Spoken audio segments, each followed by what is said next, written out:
Well, let's move on and talk about defence, something that's also very much in the national interest. A new report by the US Congressional Research Office seems to suggest, or perhaps warn, US members of Congress that they could reconsider giving Australia nuclear-powered submarines so that the US will have those submarines in the event of a conflict with Taiwan. The report into AUKUS said Australia's government made no promises to the United States that Australia would support the US in a future conflict over Taiwan. Selling 3 to 5 Virginia-class SSNs to Australia would thus convert those SSNs from boats that would be available for use in a US-China crisis or conflict into boats that might not be available for use in a US-China conflict or crisis. This could weaken rather than strengthen deterrence and warfighting capability in connection with a US-China crisis or conflict.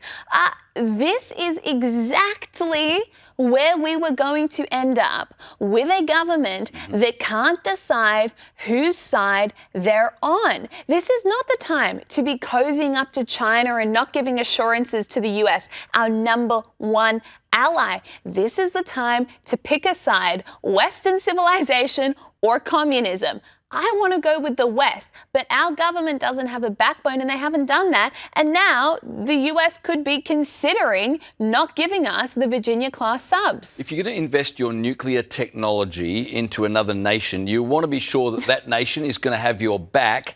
And there's a pretty easy way to know. There's the prospect of conflict with China over Taiwan. For the Australian government not to have given assurances, at least privately, and I guess we don't know that there have not been assurances privately, but the Australian government seems, publicly at least, very reticent to back America in pretty much anything, whether it's their dealings with Iran, whether it's their plan in the Middle East for Israel, whether it's their commitment to, which begs the question, why would you trust us with your nuclear technology? You'd be better having the subs yourself, work out a deal with the Australian government to use our ports, and that way you have total control over your military assets. It makes sense from an American point of view. Yeah, you can understand where they're coming from. To be frank, I don't think it'll happen. They're putting it on the table. I don't think it'll happen, but it does prove the point. And again, it's when it all came out that there were questions over whether or not we would support any potential action in Taiwan. I mean, that was a deliberate move by the US to smoke out an answer, and the answer they got was less than satisfactory. And I suspect this is, to some degree, the same. It's trying to smoke out an answer, and hopefully it does, for the sake of our country and the rest of the West, smoke out the correct answer. I mean, it really shouldn't be hard. I don't think the Albanese government would go in and support the US in the case of a Taiwan conflict. They're so weak. But it really should not be hard. How could you not get drawn into that conflict? Like, can you? It is correct that as a sovereign nation we should be able to decide what we do and don't do. But in what circumstance would we not get drawn into that conflict? In every circumstance of Albanese's past behaviour to date around foreign policy decisions, what is the first thing they've always done? Urge de-escalation, respect international law. That's exactly what will happen in the event of a Taiwan crisis, and clearly the US knows that too.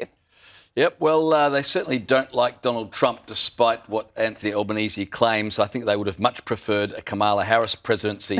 Wouldn't that have been fun? Aww. Well, we may still get it, because her social media site has been silent since she lost the election, but it's just fired up again, hinting that she has an announcement coming in the next 24 hours. Have a look.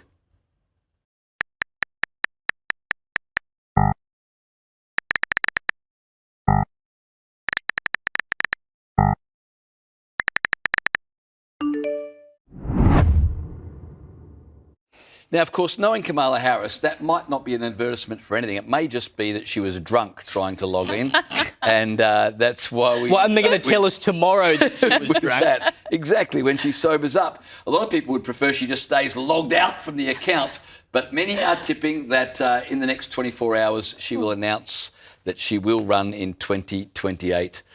God forbid. God help us. The US gets what it deserves if she's going to run again in 2028. Bring on the JD Vance presidency is all I can say to that one. Hey, quickly, before we get to a break, if you thought it was pretty hard being the ex-Prince Andrew, imagine being Meghan Markle at the moment. Because if you've watched that series she put out on Netflix, With Love, Meghan, you probably haven't seen it. Don't waste your time. I tried it out just so I could tell you that I'd watched it. It's a load of crap. But she shows herself in a house that she claims to be hers, which isn't her house, making jam and all these sorts of things, which she's been trying to sell. But it turns out no one wants to buy the jam, and there are massive reserves of it at the Netflix HQ where they are storing it. And because it's not selling, 137,465 jars of this stuff, the staff are now just taking it. They're just going into the warehouse and taking it for free because no one wants to buy it. Just like no one wants to buy anything that this woman says. Someone managed to hack into her website and they discovered across the whole range of products, including her wines, everything, over 500,000 units of unsold stock. Is anyone buying anything for Meghan? Evidently not.